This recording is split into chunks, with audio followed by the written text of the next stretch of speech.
Hi everyone, my name is Suzanne and I'm a Chinese metaphysics master in Hong Kong. Today I'm going to show you a very quick and easy trick on how to interpret a Bazi chart for a small business owner or maybe an entrepreneur, someone who just started and is not quite sure whether they should offer their product or service to a mass market or rather to a niche market. It's a very simple trick. You can check that for yourself as well. But this is specifically for small business owners, for those who have just started up, or for entrepreneurs. Yeah. So not for big corporations and big businesses that are already in existence. So the first thing you do is, as always, plot the Bazi chart. Now you have the link here and I will also put the URL down below in the notes and you can just copy paste it. It's a free link. It's a free Bazi plotter. All you need to do is enter all your details and then you will get a 2-page long Bazi chart that may look very confusing, especially for those beginners out there who've never seen anything like it. But don't get confused. What we are focusing on is specifically the natal chart, which is what I have highlighted here or boxed in here in red. Yeah, you don't need to be concerned with anything else. We're literally only just looking at the natal chart.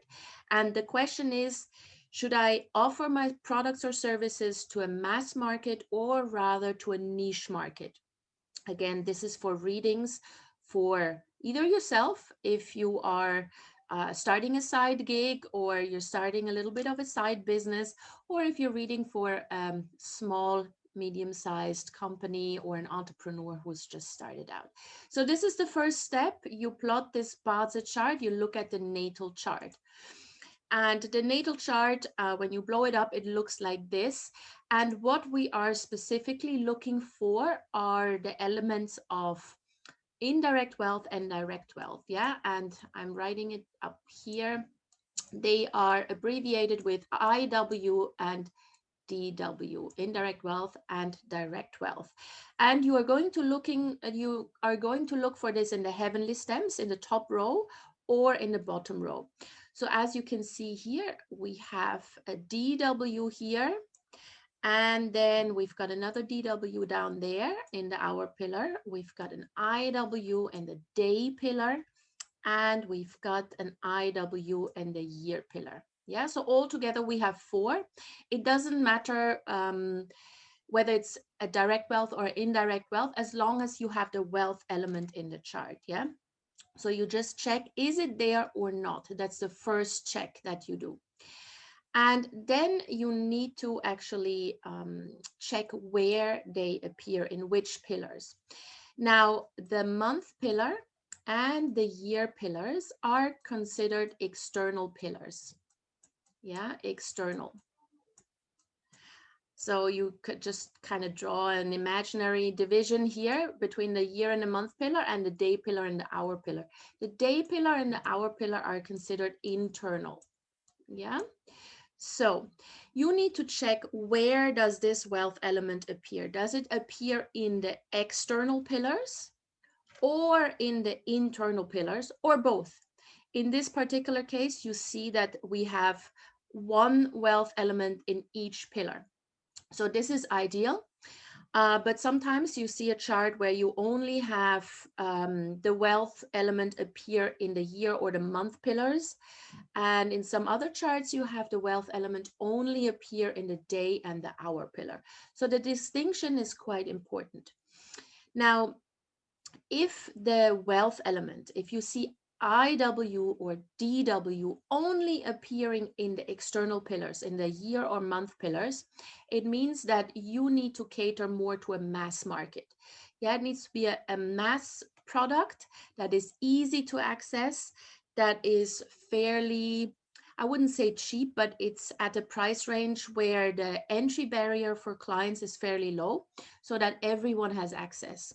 So if it appears in the external pillars, you need to gear your product more towards the mass market.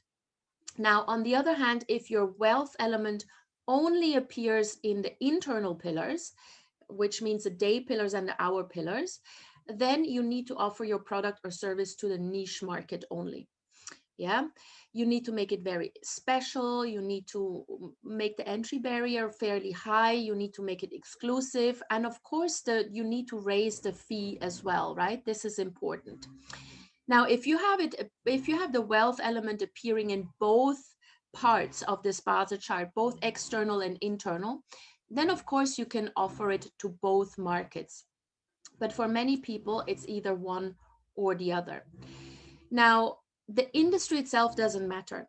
Yeah, you can be in any industry and either target the mass market or a niche market. So even in my particular industry, in Chinese metaphysics, I can offer my Bazi readings to the mass market, or I can make it very niche and say, no, I'm only going to focus on relationship readings for those clientele who sign up with a matchmaker service. That would be extremely niche, right?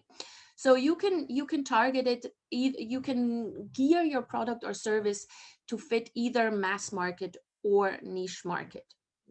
Now, let's just say you happen to have a chart that does not have any wealth elements in the chart. Yeah, no direct wealth, no indirect wealth. It just doesn't appear. Then what? Yeah, not all is lost. Don't panic. Then you go back to this natal chart. And this time, what you look at is this particular element up here that is called sky horse. Yeah, the sky horse star. Everyone has a sky horse star, and you can find it in the Bazi chart all the way up on the left. Yeah, you just check the chart, and it's either the pig, the snake, the tiger, or the monkey. Yeah, one of those four will be there. And then you just check if the pig, the tiger, the snake, or the monkey, whichever is the sky horse star for this particular person, appears in the Bazi chart, in the natal chart. Now, this is again specifically for those people who do not have any wealth element in the chart, which is very rare. And it doesn't mean that you cannot become wealthy. Yeah, please don't think that way. There are a lot of super rich people who do not have a wealth element in the chart.